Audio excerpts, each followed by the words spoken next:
दोस्तों आज की कहानी है बेटा बहू मेरी कौन सुनता है। दोस्तों कहानी शुरू करने से पहले अगर आपने चैनल को सब्सक्राइब नहीं किया हो तो कर लीजिए ताकि आपके पास पहुंच सके हर नया वीडियो। जैसे ही सुजय अपनी कार खड़ी कर घर आया और घर का दरवाजा खुला देखा, वैसे ही घर की शांति देखते ही उसके मन में ये बात तो आ गई कि आज जरूर घर में कुछ ना कुछ हुआ है, वरना जिस घर में हर रोज इस समय पटाखे फूटते झगड़े हैं वहाँ इतनी शांति कैसे हो सकती है। ऊपर से दरवाजा भी खुला, जरूर दोनों सास बहू लड़ झगड़ कर थक हार कर बैठ गई होगी। लगता है आज पटाखे पहले ही फूट गए, बस भगवान आज तो बचा लेना। मन ही मन ये प्रार्थना करते हुए सुजय सबसे पहले माँ के कमरे में गया। पूछने की हिम्मत तो नहीं हो रही थी, लेकिन फिर भी पूछना ही था। आखिर माँ जो ठहरी, क्या हुआ माँ आज अपने कमरे में कैसे? रोज तो हॉल में बैठी होती हो, मुझसे क्या पूछ रहा है? अपनी बीवी से पूछ, माँ ने लगभग चिल्लाते हुए कहा। वो मन ही मन सोचने लगा, वहाँ मुझे कौन सा जवाब मिलने वाला है, वहाँ भी तो यही जवाब मिलेगा। सुजय ने कुछ नहीं कहा और चुपचाप अपने कमरे की तरफ चल दिया।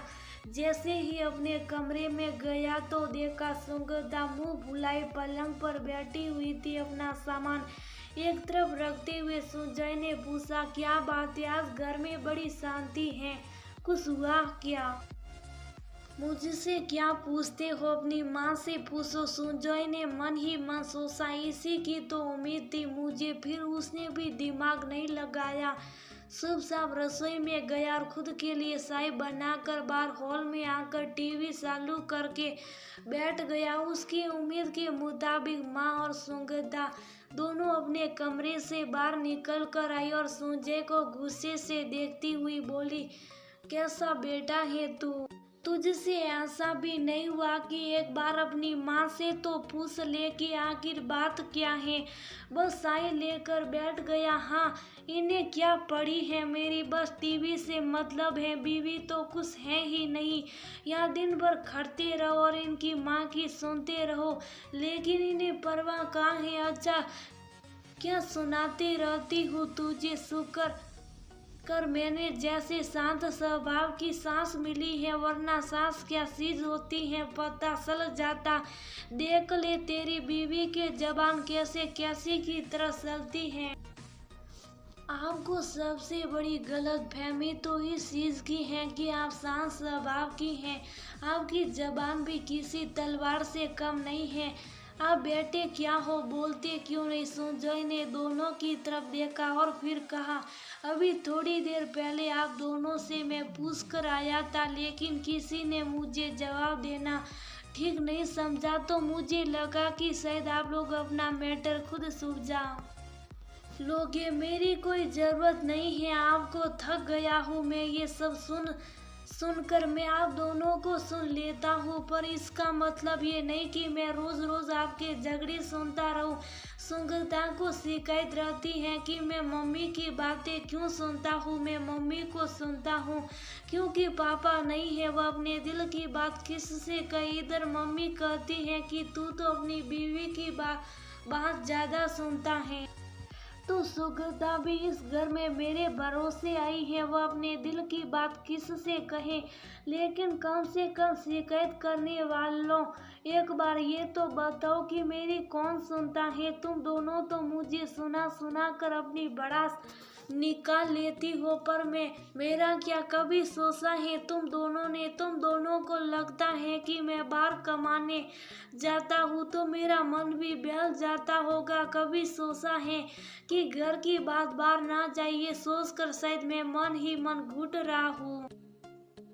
सुजय की बात सुनकर दोनों सास बहू चुप हो गई। उस शाम घर में बहुत शांति रही। सुजय को ये देखकर बड़ी खुशी हुई कि उसकी बात आखिर उसकी माँ और उसकी पत्नी समझ चुकी है। रात को तुमने मिलकर साथ में खाना खाया उस पल तो ये लगा कि ये दुनिया का सबसे खुशहाल परिवार है।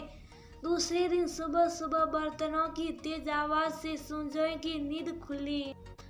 देखा तो माँ रसोई में बर्तन पटक पटक कर काम कर रही थी। वहीं सुगंधा जोर जोर से कपड़ों को कपड़े पीटने वाले डंडे से पीट रही थी। सुजय ने माथा पकड़ लिया। देखकर माँ और सुगंधा दोनों ही उसके पास आ गई और एक साथ बोली, अब क्या है, हम तो कुछ बोल भी नहीं रहे, तुम दोनों का कुछ नहीं हो सकता। जबान नहीं तो हाथी सही से पहले कि मेरे घर में तोड़ फोड़ मचाओ।